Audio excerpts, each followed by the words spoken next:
Alright guys, welcome back to Strong Successful Mail. So for today, I'm going to go over an email that was sent from a subscriber. This is from a guy, he's 42 years old. He's from the island of Dominica, not the Dominican Republic, Dominica. And he shares his story about how, like a lot of guys out there, he got to have the last laugh later in life. How when he was young, he was a typical kid that he was the kid that did really well in school. Maybe he would be seen as a nerd. And the girls didn't really give him the time of day. He was in the friend zone and all that.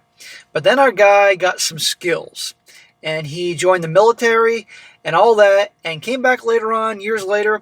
And now the girls are lining up for him. Because not only did he grow into because he was kind of short for his age. He didn't have his growth spurt too.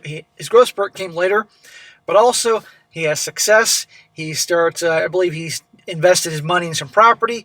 And he's a catch. And they're lining up. And our guy now is friend zoning them. And it's a pretty funny one to go over here.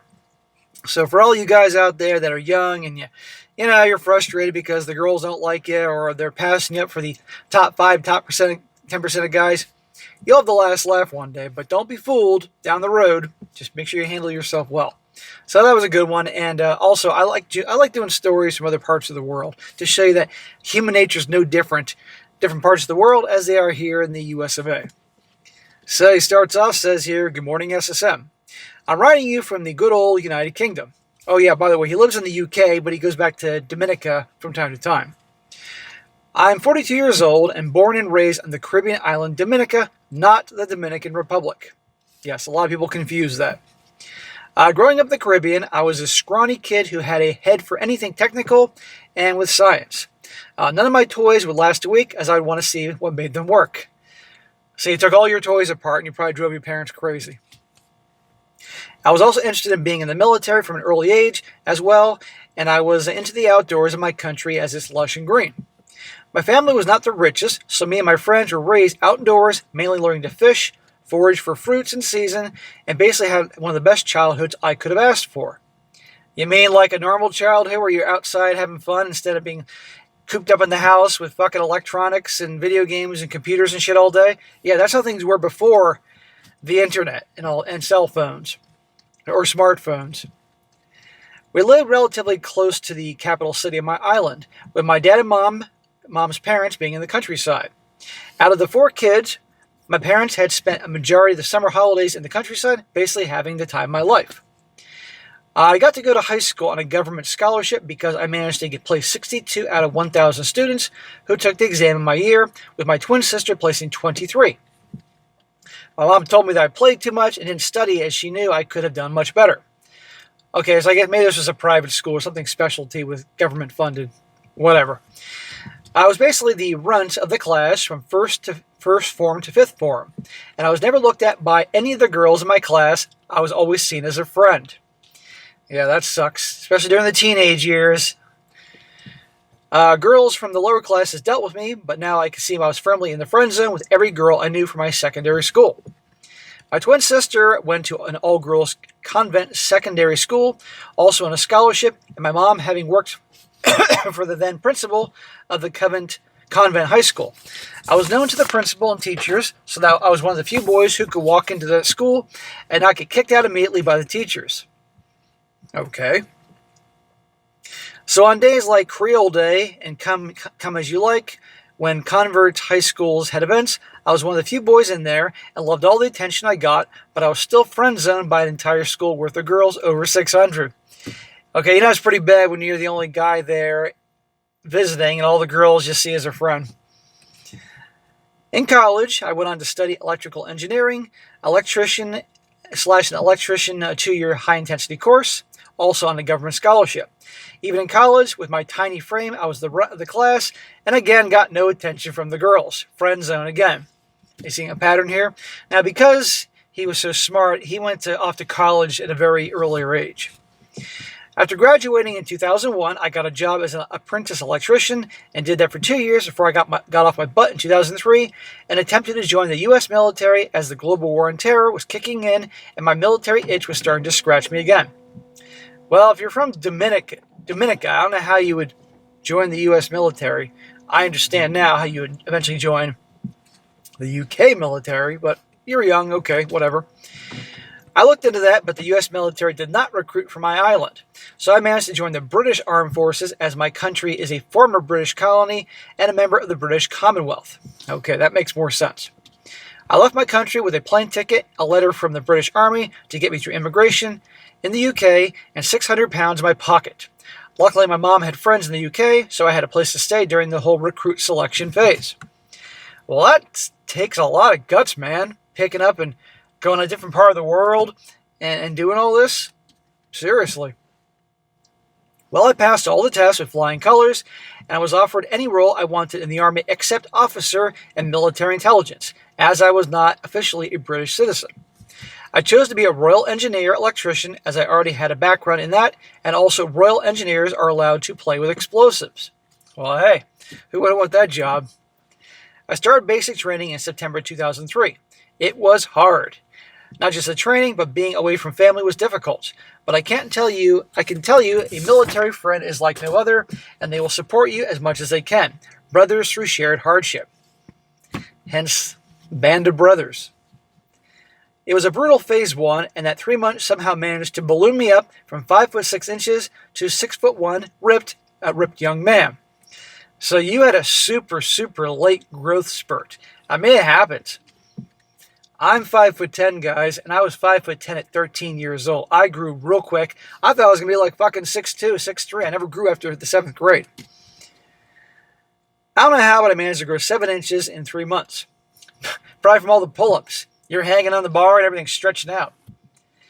On my 21st birthday, it was mid-November, and also during the final testing phase of basic, and the entire troop got punished because it was my birthday while I had to stand by and watch.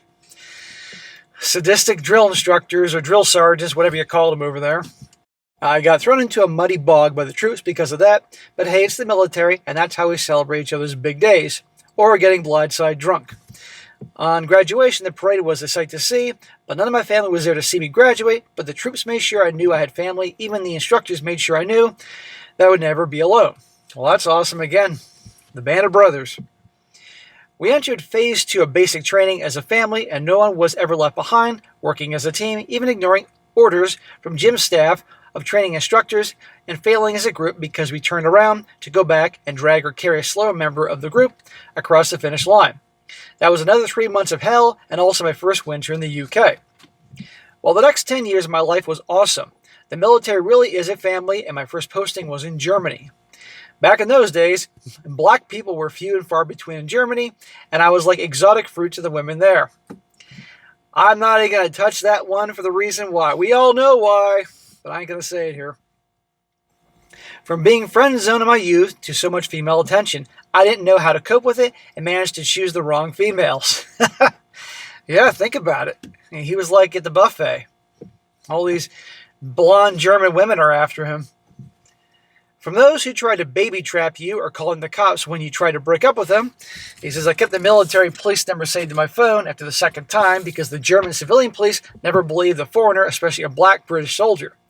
I slowly learned what to look out for, and a girl that's too easy to pick up at the bar is always the one to be walked away from. During my 10 years, which ended in 2013, I had done 5 combat tours. Wow, man. Now with my background checked, let's get on to you smacking me all over the place. After leaving the armed forces, I got a job with a power distribution company and immediately made a new family with workmates. It was a job on the high voltage power lines, as I can't work indoors behind a desk. I'll die if I do. I saved up quite a bit of money in the Army during those days and decided to invest in property and land back on my home island. Aha, here we go. You left a boy and came back a man. Military service, you also grew like big time, got taller, got bigger, filled out, and now you have a trade, you have money, you're investing it. Gee, what do you think is going to happen next with all the girls that wouldn't give him the time of day when he was younger? And I can tell you that that's where the girls who friend-zoned me back in the days started to pop out of the woodwork. Of course. Maybe they saw me as Mr. Moneybags or saw me as a way off the island through marriage, but luckily, as my mom's oldest son, she was having none of it, and quite a few visitors got told to get off her front porch when I was visiting on vacation from the UK. I like your mom. Your mom knows. She knows female nature. She's like, get the fuck out of here from my baby boy. And newsflash, even though you were in your 30s at that point and you were a soldier and did combat to your mama, you're still her baby boy. And she's going to... Those girls coming after you for your resources and away off the island were more dangerous than any enemy combatant you dealt with in a foreign land or whatever. She is only 4'11", tall, and a terror. Even I'm scared of her. My dad is my height and will gladly knock me out with my 10 years military training, saying he's never raised a fool. My first serious girlfriend, Shonda, was a young lady from the island. Yes, I know I get a smack for the long-distance relationship, but it gets worse. Yeah, smack. Why are you doing a long-distance relationship? Look, I know British women aren't always the best-looking women, but I'm sure you can find some pretty British gal over there. She was a single mom and the kid of a 1-year-old.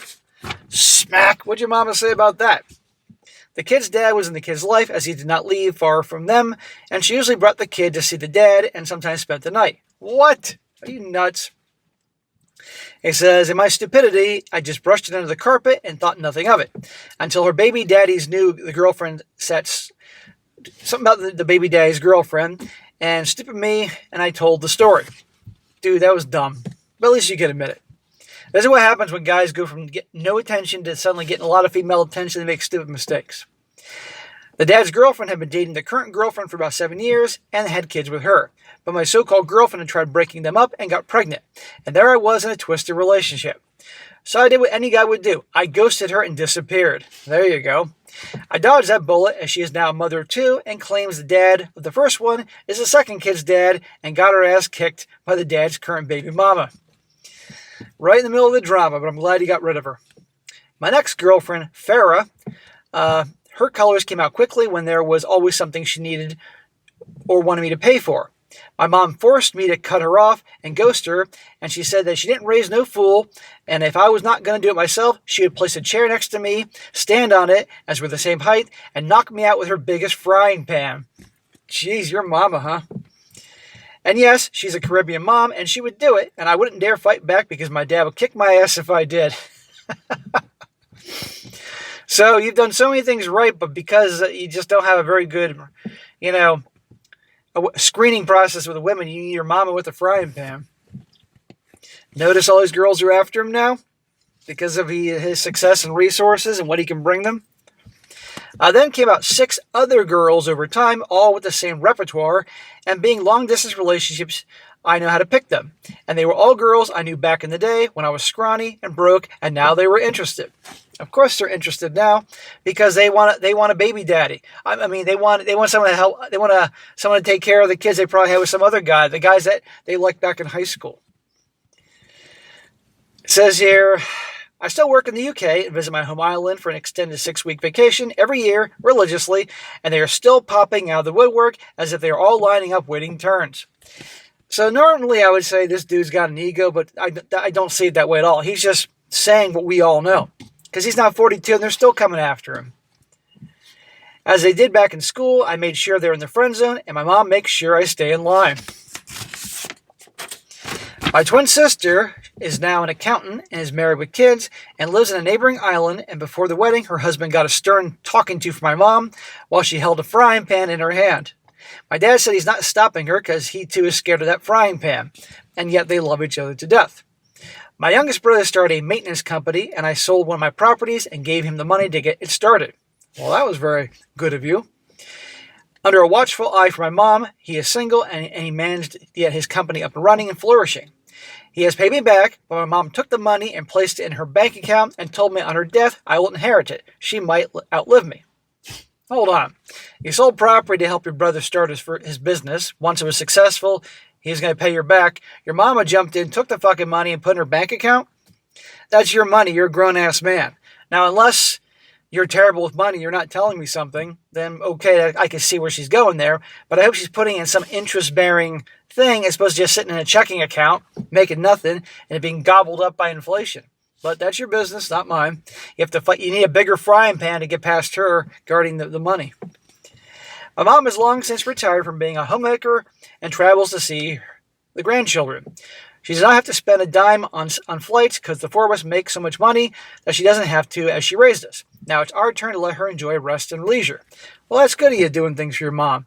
Now when she flies, does she bring her frying pan with her, or does she leave her frying pan at home?